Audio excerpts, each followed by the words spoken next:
નમસ્કાર દર્શક મિત્રો, આપ જોઈ રહ્યા છો YNN ન્યૂઝ। હવે જોઈએ અગત્યના સમાચાર। વડોદરા તાલુકાના આસોજ ગામમાં આજવા સરોવરના પાણીની અસર થતા આસોજ ગામના તળાવનું પાણી લોકોના ઘરોમાં પાણી ચૂક્યું છે।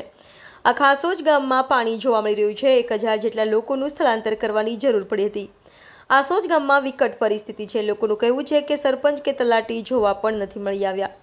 લોકો પોતે પોતાના જીવ બચાવવા માટે જે કે હાથમાં આવ્યું છે તે લઈ અને સુરક્ષિત જગ્યા પર પહોંચી ગયા છે। આસોજ ગામની પરિસ્થિતિ વધુ વકરી હોય તેવું લાગી રહ્યું છે। Reporter Rahul Rajput, YNN news, Vadodara.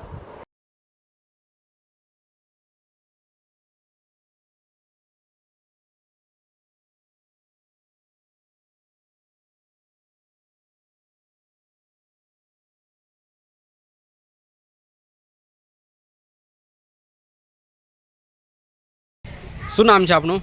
Pratapbhai. આ પાણી ક્યારથી ઘૂસવાનું ચાલુ થયું છે?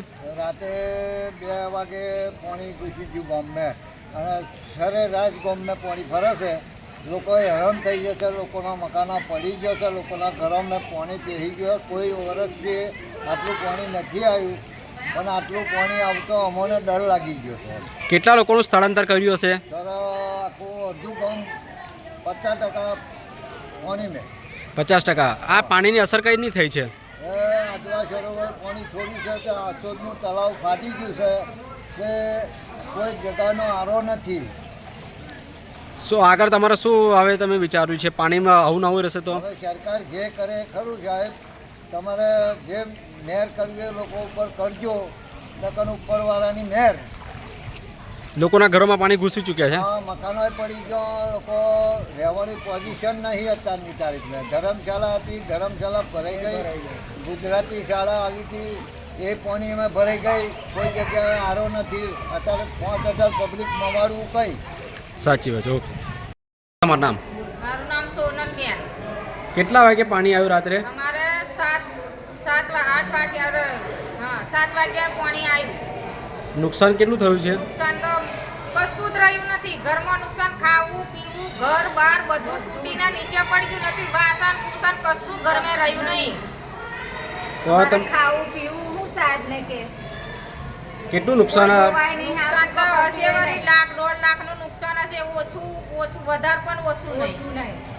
ગાડીઓ બધું નવરું થઈ ગયું, કશું જ નહીં। બાઇક હતી પોચની એ પણ નવરી થઈ ગઈ, પાણીમાં ડૂબી જઈએ। આ પાણી કઈથી આવેલું છે? પાણી આવ્યું છે આજવાનું આવ્યું કે કોઈ કે છે ડેમનું છોડ્યું છે। આટલું બધું પાણી છોડ્યું છે, આટલા બધા પાણીમાં મારે જવું કઈ? અમારે ખાવું પીવું રહેવું, નાના છોકરા છે। 8 વાગ્યા તો કોઈ ચા પાણી ને કશું નહીં। અમારો છોકરો ખાધા પીધા વગરનો હિજરીને મરી હે, શું ખવડાવવાનું?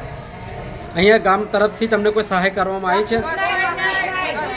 સહાય કરવા નહીં આવ્યા, કોઈ જોવા નહીં આવ્યા, સરપંચ આવ્યા હતા? કોઈ નહીં આવ્યું, કોઈ નહીં, તલાટી કોઈ નહીં આવ્યું તમને મળવા?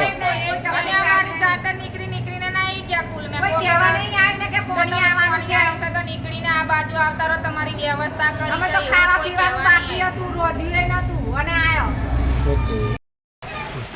મારું નામ દીપાલી, મારી દીપાલી સુરેશભાઈ છે। રાતે 12 વાગ્યાનું પાણી ઘૂસી ગયું છે। ખાવા પીવાની તકલીફ પડે છે। અમારા સભ્યો 7 જણ છે। અનાજ બગડી ગયું છે? અનાજ બગડી ગયું છે। કેટલું નુકસાન થયું હશે? નુકસાન ખાસું બધું થઈ ગયું। ચોખા બધું, ગોદરા બગડી ગયા, બધું જ બગડી ગયું। પાણી કેટલા વાગ્યાનું ઘૂસ્યું? 12 વાગ્યા કોઈ જોવા આવ્યું હતું અત્યારે? ના, સરપંચ કે તલાટી કોઈ જોવા આવ્યું છે? કોઈ નહીં આવ્યું। Subscribe now and press the bell icon. Never miss an update.